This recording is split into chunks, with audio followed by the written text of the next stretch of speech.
Welcome back investors and traders. Today we are going to look at Poonawalla Fincorp. ये accident और एक accident हुआ है। जैसे इंडसइंड बैंक में आप देखोगे तो IndusInd bank crashed after the results were announced because there was lot of stress in the micro finance. अभी पूनावाला फिनकॉर्प क्यों क्रैश हो गया after the results were declared, तो देखते हैं कि इसमें कैसे रिटेल इन्वेस्टर्स को सीखने जैसी क्या बात है इसमें। तो पूना वाला फिनकॉप का जो स्टॉक देखोगे ना आप, तो एक साल में आप देखोगे तो एक इट वाज एट 1 नवंबर, मतलब last year it was at 352.95, पिछले दिवाली के पहले। उसके बाद में जो 500 तक चला गया, ये 500 तक। ओके, तो lot of people started believing that ये पूना वाला फिनकॉप का ये जो मॉडल है which is very robust business model, because काफ़ी टाइम से 500 के करीब चल रहा था। उसके बाद जो स्लाइड चालू हो गया, तो यहाँ से आप देखोगे तो अप्रैल से जो नीचे आना चालू हो गया पूना वाला फिनकॉप, जो ये अगस्त में 345 तक गया। और उसके बाद ये जो रिजल्ट आया ना, रिजल्ट के बाद तो एकदम क्रैश हो गया। तो ये 297 तक क्रैश हुआ। तब ये अब ये late us look at what is the let us do postmortem of analysis of Poona वाला फिनकॉप की ये क्रैश क्यों हुआ पूना वाला। अभी आप देखोगे यहाँ पे ये जो पूना वाला फिनकॉप है उसका एयूएम कितना बढ़ा, 40% वाई वाई बढ़ा है एयूएम, ठीक है ना। So this is a good sign. 5% Q की बढ़ा, तो 28,396 करोड़ का एयूएम है, एसेट अंडर मैनेजमेंट। तो this is a positive sign. इसमें तो अभी तक कुछ प्रॉब्लम नहीं है। ये देखोगे तो आप अरे बहुत बढ़िया चल रहा है, अरे और ऊपर जाएगा, that is what people will give all the bullish analysts will say okay AUM is good, so this is thumbs up for AUM। Net increase income आपको देखना है 645 करोड़, so it is 22% ऊपर गया वाई वाई, ये भी बहुत बढ़िया। तो people will say that wow NI is going up, चलो बढ़िया है, बहुत बढ़िया है। अब यहाँ से सिलसिला चालू हो गया। ये जो लाल एरो दिख रहा है ना, यही से आपका कंसर्न चालू। Retail investor should always look into the banks financial before taking any decisions on banks और एनबीएफसी एक्सेट्रा। अभी यहाँ देखोगे तो ये पीपीओपी देखोगे तो 279 करोड़ 17% गिर गया है और 35% क्यू की नीचे आया है। तो ये आप देखोगे तो प्रॉफिट आफ्टर टैक्स 305% नीचे गया है, ये लॉस में चला गया यार। ये this company was in profits, why it went to loss. Through 262% का क्रैश हो गया है क्वार्टर ऑन क्वार्टर पे in the profit after tax. तो इसी यहीं पे सब पूरा फिनो वाला पिनकॉप क्रैश हो गया। नेट एनपीए देखो तो 0.3% आया, that is also down 39 Bips. तो ये सब चीज पूना वाला फिनकॉप में ये जो क्रैश आया है, एक्सीडेंट हुआ है, मतलब ये investors lost lot of money because suddenly the stock crash. तो इसमें अभी ये है कि इन्होंने क्या मतलब रीजंस क्या बोले। Let us look at the root cause analysis. Okay, तो what exactly happened to Poonawalla Fincorp and why the Poonawalla Fincorp suddenly crashed. तो यहाँ पे इन लोग क्या बोल रहे हैं कि consistent growth in AUM despite moderation in STPL due to credit recalibration। Okay, that is one reasons for the crash in Poonawalla Fincorp. One time OPEX and ongoing investment in technology, distribution and people impacted PPOP during the quarter। तो ये OPEX में थोड़ा बहुत उन्होंने इनका expense incur किया है। Upfront investment to drive future growth, higher credit cost on account of one time provisioning of STPL. अब आप ये देखोगे तो ये सबसे बड़ा रीजन यही है कि क्रेडिट कॉस्ट जो बढ़ गए हैं on account of one time provisioning जो उन्होंने किया है एसटीपीएल में। So this is the main reason for Poonawalla Fincorp to crash down. Okay, so that is the root cause of Poonawalla Fincorp going down. Now we look at the slide assets under management। Okay, तो यहाँ पे देख सकते हो कि AUMs rupees in crore. So from September 23 AUM बढ़ते जा रहे हैं, 20,215 करोड़ से 26,000 in June and in September it is 28,396। तो AUMs are going up, assets under management, ठीक है ना। तो यहाँ पे इन लोग क्या बोल रहे हैं कि consistent growth in AUM despite slowing down STPL for credit calibration. तो ये जो है एयूएम ग्रोथ अच्छा कर रहा है, बट एसटीपीएल के कारण ये इनका क्रेडिट कॉस्ट बढ़ रहा है। अभी एयूएम मिक्स में आप देखो, कोई भी अगर एनबीएफसी है बैंक में, आपको देखना है कि ये बैंक में एक्सपोजर कहाँ कहाँ पे, ठीक है ना। जब तक आप देखोगे नहीं कि एक्सपोजर कहाँ कहाँ पे, उसका रेटिंग्स कैसे दिया है रेटिंग एजेंसीज ने, तब तक आपको ये समझेगा नहीं कि इसमें इन्होंने लोन्स कहाँ दिए। तो ये जो पूना वाला फिनकॉप जैसी कंपनीज है, ओके, ये सब कंपनीज में इनको आपको ये देखना है कि ये वेर आर दे लेंडिंग, मतलब कहाँ पैसे दे रहे हैं। ओके, एयूएम मिक्स देखना है। तो इसमें एमएसएमई में आप देख सकते हो कि 33% इनका एक्सपोजर टू एमएसएमई सेक्टर है, और जिसमें सिक्योर्ड प्लस अनसिक्योर्ड। अनसिक्योर्ड जो है ना, ये जो पार्ट है दिस इज वेरी डेंजरस। मतलब जितना ज़्यादा अनसिक्योर्ड रहेगा उतना आपका लोन बुक जो है वो वल्नरेबल रहेगा फॉर एनपीएस। क्योंकि सिक्योरिटी नहीं, आप अनसिक्योर्ड लोन दे रहे हो, पर्सनल लोन बोल रहे हैं unsecured, personal loans are unsecured but they are giving MSME loans which are unsecured, so this is a dangerous sign. So let us see how they because इसमें कैसे unsecured loan में personally आप you will have to visit the borrowers and the borrowers may not be in a position to pay. They might say that okay we will pay next month or next quarter, and the you cannot force them, you cannot take any action because these are all unsecured loans और आपके पास कोई इसकी there is no collateral okay which you can sell and get your loan back. तो यहाँ पे एक तो पूना वाला फिनकॉर्प में अनसिक्योर्ड लोन्स बहुत ज़्यादा है. आप देखोगे तो मिक्स देखोगे अनसिक्योर्ड का, तो यहाँ पे लिखा है उन्होंने कि right balance of secured to unsecured mix is at 5149. Okay, इसका मतलब ये है कि 49% जो है इनके अनसिक्योर्ड लोन्स है, secured 51 है, so which is a dangerous sign. Anyway they will have to manage it properly because see इसमें ऐसा है कंटिन्यूस मॉनिटरिंग लगेगा आपको कलेक्शन पर्सपेक्टिव से.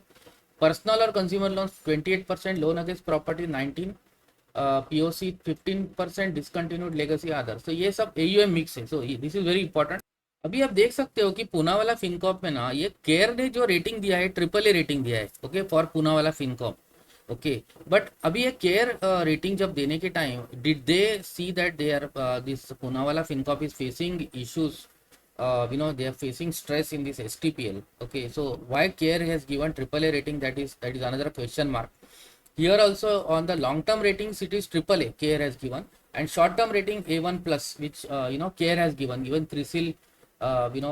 So how the rating agency is giving a triple A rating to Poonawalla FinCorp, and just on 1st of October the care has reaffirmed the rating of Poonawalla FinCorp, and Poonawalla FinCorp crashed after the results are declared. So this is a question mark now. Poonawalla FinCorp का cost of borrowing देखो तो it was very high in second quarter of FY22 around 9.14%. So cost of borrowing is very important for the banks because they earn spread based on what is the lend, what rate they lend and minus the cost of borrowing. So that is was going down up to 23 6.97. It started again going up. Now it is at 8.1%. तो आपका cost of borrowing अगर 8.1% है, that means आपको आप funds ले रहे हो 8.1% पे ओके, और आपको जो लेंड करना है तो आपको 8.1 से ज़्यादा में लेंड करना है सो दैट आपका स्प्रेड बनेगा. अब क्या होता है कि अगर जितना आपका हाई कॉस्ट ऑफ बोरोइंग रहेगा उतना आपका जो लेंडिंग रहेगा वो रिस्की सेक्टर्स में ज़्यादा होने का चांस रहता है. जैसे आपका आप बोलोगे 15 16 20% का मेरे को अगर लेंड करना है तो ही मेरा स्प्रेड बनेगा, तो they will go into MFI MSME sectors, micro finance sector, MSME sector, ये सब चीज़ इसमें होता है ये सब कंपनीज में. अब ये पूना वाला फिनकॉप क्रैश क्यों हुआ? Because if you see the asset quality, STPL portfolio one time provision of 666 crore taken during the quarter, recalibrated credit parameter. तो this was the main root cause. 666 crores का इन्होंने provision किया one time. उसके बाद NNPA stable at 0.33%, increase in GNPA on account of higher slippage in STPL portfolio. तो इनका slippage हो रहा है, मतलब एसेट क्वालिटी इसका डिटेरियोरेट हो रहा है पूना वाला फिनकॉर्प का. और आप देख सकते हो यहाँ पे for the second quarter gross NPAs have risen to 2.1%. okay, so this is a sharp jump in gross NPA और net NPA is 0.33. तो ये सब कंपनीज में इन्वेस्टर्स को बैंक्स में किसी बैंक्स में या तो फाइनेंस कंपनीज में इन्वेस्ट करना है तो आपको asset quality is a very important thing to be looked at as how the asset quality shaping up. अगर एसेट क्वालिटी का ग्रॉस और नेट NPA नीचे जा रहा है तो that means they are getting back the money which they have lent to different sectors. तो आप यहाँ पे देख सकते हो सितंबर में काफ़ी सारा स्ट्रेस आ रहा है, तो ये 547 ग्रॉस NPA स्टेज 3 आप देख सकते हो. तो दिस इज 547 का सितंबर में था, before that 166 in June. Even आप स्टेज 1 एसेट देखो तो 23/9 का 24,771, स्टेज 2 एसेट्स आप 764, ये भी बढ़ रहे. Stage 1 PCR is 2 and this is 2.8 and stage 2 PCR 14.4 से डायरेक्ट 34.3 पर गया है. तो ये सब चीज़ ग्रॉस NPA भी आप इनके बड़े हैं. तो अभी आप देख सकते हो कि ग्रॉस NPA का जो ट्रेंड है ना, तो ये ट्रेंड आपको मॉनिटर करना है फाइनेंस कंपनीज में जो लेंड करते हैं. तो ये ट्रेंड में अपना ग्रॉस NPA आप देखोगे तो 1.36% लास्ट सितंबर में था, जो अभी 2.1% हुआ है. तो ये जो इंक्रीज जो हुआ है gross NPA, that is alarming sign for Poonawalla Fincorp, जिसकी वजह से stock crashed and people made lot of losses in Poonawalla Fincorp. तो root cause of Poonawalla Fincorp crashing is one time opex of 71 crores. तो ये ऑपेक्स इन्होंने किया है, ऑपरेटिंग एक्सपेंसेस, एंड 666 crores का इन्होंने वन टाइम प्रोविजनिंग किया है. तो जिसकी वजह से इनका profit after tax has slump. ROA also negative में चला गया है. आप देख सकते हो return on assets gone negative. PPOP rupees crore भी also has come down. And profit loss statement में भी आप देखोगे तो ये लॉस में चले गई, ये प्रॉफिट में थी. सेकेंड क्वार्टर फर्स्ट क्वार्टर में 390 crores का प्रॉफिट था, बट उसके बाद 630 का लॉस आ गया है सितंबर क्वार्टर में, सेकेंड क्वार्टर. और प्रॉफिट लॉस आफ्टर टैक्स 471 का लॉस आ गया है. तो ये इसकी वजह से पूनावाला फिनकॉर्प क्रैश हो गया. तो ये सब चीज़ है, you have to see very carefully how the these companies manage their money, their collections, etc. Now something interesting that ये जो पूनावाला फिनकॉर्प है ना, उसको केयर रेटिंग्स ने 1 अक्टूबर को एक प्रेस रिलीज जारी किया है, care ratings. Okay, now what care rating says that Poonawalla Fincorp को इन्होंने रीएफर्म किया. रेटिंग एक्शन देखोगे तो रीएफर्म किया है. अब पूनावाला फिनकॉर्प को केयर रेटिंग ने 1 अक्टूबर को अगर बोल रहे हैं केयर रेटिंग की AAA रेटिंग दिया है. अभी how can you give a AAA rating to Poonawalla Fincorp when you already know that this STPL portfolio is in the stress. और ये सब इसमें gross NPAs are going up. तो ये care ratings, when they are giving these ratings, they should have checked that Poonawalla Fincorp is facing issues in STPL, and they should have mentioned this in the rating review press release. But care ratings gave AAA rating to Poonawalla Fincorp, or that too days before the quarterly results were announced. सो ये सब चीज़ आपको देखना है कि ratings आपको whenever you see ratings you have to see with a pinch of salt, कि ये रेटिंग्स एजेंसी जो रेटिंग देते हैं पूनावाला फिनकॉर्प जैसे स्टॉक्स शेयर्स कंपनीज में, तो whether are they really giving the ratings looking at the stress in the books of Poonawalla Fincorp, और they are just giving these ratings. Okay, so ये सब रैशनल और रेटिंग्स ये आपको with the pinch of salt ही देखने हैं, क्योंकि इसमें ऐसा है कि rating agencies they give more focus on like Cyrus Poonawalla Group and their resources and their support behind this Poonawalla Fincorp, and like your what is the Cyrus Poonawalla Group में कौन से इंडस्ट्री में, like pharmaceutical industry, biotechnology segment में है, फिर उनका flagship company कैसे कर रही है. सो ये सब चीज़ केयर रेटिंग्स क्या देखती कि ये सब देखते हैं कि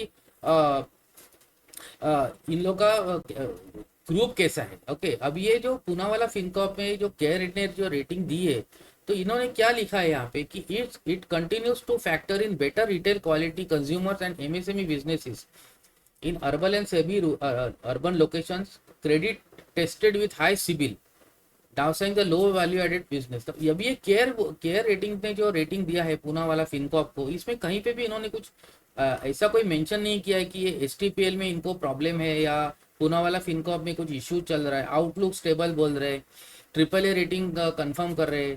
साइरस पूनावाला ग्रुप का इसमें काफ़ी सारा सपोर्ट है. तो एक्सपीरियंस मैनेजमेंट टीम बोलती है diversified product approach in retail segment. So care rating is giving extremely good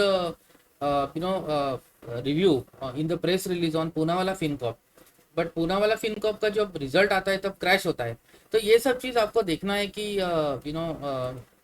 कि रेटिंग एजेंसीज कैसे रेट करती है सब कंपनीज को. और in spite of such rating agency like AAA rating जो दिया है केयर रेटिंग ने, फिर भी पूनावाला फिनकॉर्प में people have lost money. The stock nose dived in the stock markets, and when the quarterly results were declared, the gross NPA surged. तो ये सब चीज़ केयर रेटिंग ने क्यों नहीं चेक किया, और ये क्यों केयर रेटिंग्स ने इनकी रेटिंग AAA ही दे दी, ये सब अभी it is SEBI has to check all these things, why care rating missed in or whether they knew that STPL portfolio was having issues and their gross NPA was going up. और ये 1 अक्टूबर को publish किया है care ने, और ये results way declared end of October. तो केयर को पता चला होगा कि इनके बुक्स में स्ट्रेस है, तो but they did not reduce the rating, they gave a AAA rating. So ये सब चीज़ आपको देखना है. Investors have to be always सतर्क रहना है आपको. You have to always be on the alert and before you buy any such stocks on the stock exchanges. So I hope you like the video. If you like the video, kindly click on the like button. Thank you.